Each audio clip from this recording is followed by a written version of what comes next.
make your way over to the kitchen because showing us how to make her crowd-pleasing rum raisin pie guaranteed to take the chill off of any autumn night. Welcome the author of The Joys of Baking, Samantha Seneviratne. Welcome, Samantha. Yeah. Beautiful name. I've got to point that out for sure. And this looks like a beautiful, tasty treat. I love it. And I also really appreciate when somebody comes on and they show us this a great recipe like this one that has come from necessity. That's come from like a situation where you kind of got to figure it out. Tell us how it came to be. Well, it was cold winter night in Maine, and there was no fresh fruit anywhere, and everybody wanted pie. So I looked in the cupboards. Yeah. I found some raisins, which are pretty. Which wasn't a big crowd pleaser on their own, but then I promised everybody I was going to make it good. And they waited and they were pleased. You just saw raisins and you thought, I know what I can make this good. That's amazing. Yeah. All right, Deb's made her way over here. She's already had a bite, as have Orly and Shirley. She didn't lie. Basically, this Literally, raisins have never tasted so good. Well, I'm so glad to hear it. Wow. I know, I kind of hate raisins. They were great. In other applications. Listen, it's nature's candy. It's nature's candy. I'm going to be amped up. Let's get started with the filling. Okay. Speaking of raisins, that's what we're going to start with. Tell us, you got two kinds here. I have two kinds. I have golden raisins and then I have black Thompson raisins. Basically, the Thompson raisins are super duper sweet. Okay. So then I also want to balance it out with a little bit of the golden, which are a little more floral. A little bit more floral because we're getting fancy in the kitchen. Some floral raisins. Fantastic. I happen to have both. Let's put those in the pot. Okay. Great. And we're going to put a little water in there too, I understand. Yes. And then as if raisins weren't tasty enough, Deb, what goes well with raisins? Think about ice cream. Love vanilla ice cream. Rum. That's what I'm talking about. Yes, a little bit of rum. A little bit of dark rum. Yeah. Is that the only thing you had in the cupboard as well? Yeah. That's right. Rum and raisins. By necessity. That's exactly right. So we got rum, which will mostly burn off. But if you guys start feeling happy over the counter, it's because it doesn't entirely. And was that just water that you added just now? Just regular water. Okay. Yeah, I'm just trying to plump them up and get the flavor in there. You know, you don't want them to be too chewy. You kind of want them to be soft. So. How long do we let those sit there on the stove for a little bit? It's okay.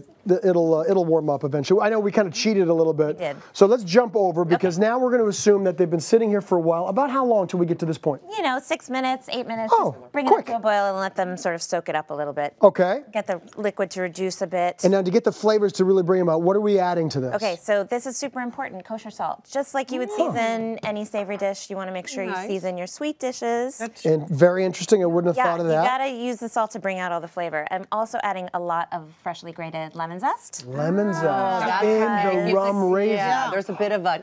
You got that in there? You need to cut through all that sweetness. You really need a little bit of acidity. Fantastic. Now, this is a little bit of cornstarch just to help thicken it a little bit. And we were talking a little bit earlier, you know, for those people that don't want to have cornstarch, what are some good substitutes in there? You can use flour. You could also use arrowroot. There you go. Now you're speaking my language. Yeah. Okay, good stuff. Great. So you could use a few different ways to thicken that up a little bit. You could also, I mean, if you really want to avoid it altogether, you could just cook it down until it's super thick. It'll just take a little longer. Beautiful. Now we're going to kind of cheat over here. We're going to let that kind of simmer for a while. How long does that have to come together? Just a couple of minutes. Bring it to a boil and then let it cool. Okay, good. We let it cool. We can put it in the fridge for a while. You can even freeze it. You said. You can freeze it. You can make it in advance. You can make it weeks in advance. And you just keep it getting ready to go. Put that on your toast and call it a day. Oh man, you could be done here. But we won't be. We won't be. Samantha, what do we do next? We got to move on to the pastry. Yes, this is an all butter pastry made in the food processor. It takes 2 seconds. So make it from scratch. Absolutely. And I'm going to point out, if you guys are falling in love with this already, just remember, this is part of our Home and Family Fall Harvest Cookbook, which is available at hallmarkchannel.com. So you can get the recipe there when we're done with it. This is just a little tease right here. Okay, so we've made the pastry.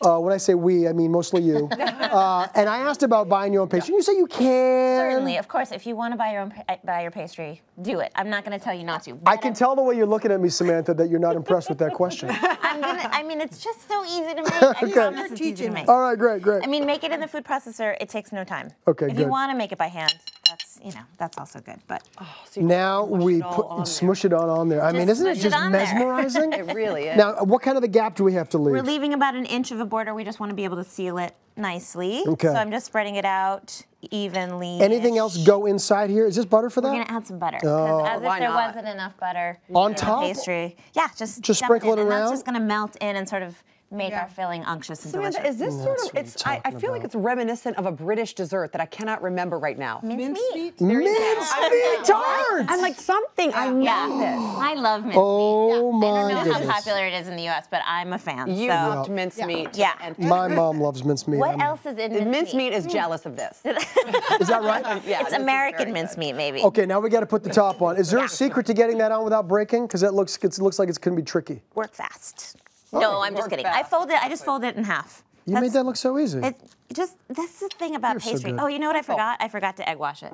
But on the inside there? On the inside. But I distracted you. I think the thing about pastry is that it knows if you're scared. So just like don't dogs be and scared. horses. Yeah, just don't be scared. It can sense fear.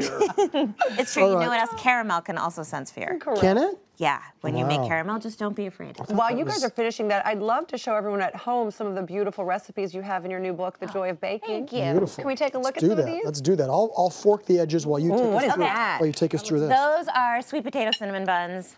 They're killer. The sweet potato just makes them super flavorful, and the dough gets pillowy and soft and fabulous. That is a sour cherry jam and nectarine galette. So there's like a sneaky layer of sour cherry jam under those nectarines. How beautiful. And that is honey nut butter cake. And that's just like these caramelized peanuts on top of a buttery cake. All your recipes are so unique. Thank you. And can I just point out that Cameron is doing a great job. You're doing a good job. I'm a little out of breath. I had to do that also quickly. I mean, it's amazing. And I'm going to put a little egg wash on this guy, right? So okay. I'm just going to Too trim much? the edges. Nah. Okay, all right. Okay, very good. And what does the egg wash do?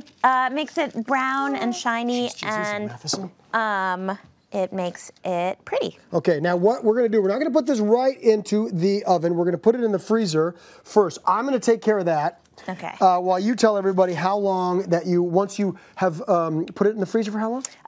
You want to put it in at least like 20 minutes, just to firm up the pastry. Make sure if you were slow putting it together, it didn't get too soft. Boom! See that? Go. Well Do not be afraid of the pastry, ladies and gentlemen. No. Temperature and how long in the oven? Go ahead. Good question. 375? I don't remember. I have so many recipes in the book, it's hard to remember. It'll all be on our fall harvest cookbook, everybody. You can check it out there, everybody.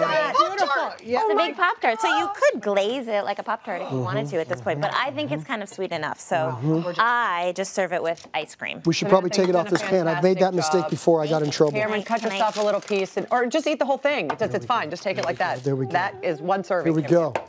It could be. Bam. Beautiful. Boom. So Just pick it up and take Who a bite. needs a plate? This one's for you. Nice. Yes. Well done, both of you. For the full recipe, you all can visit hallmarkchannel.com and you can connect with Samantha on her social media. Thank you so much, Samantha.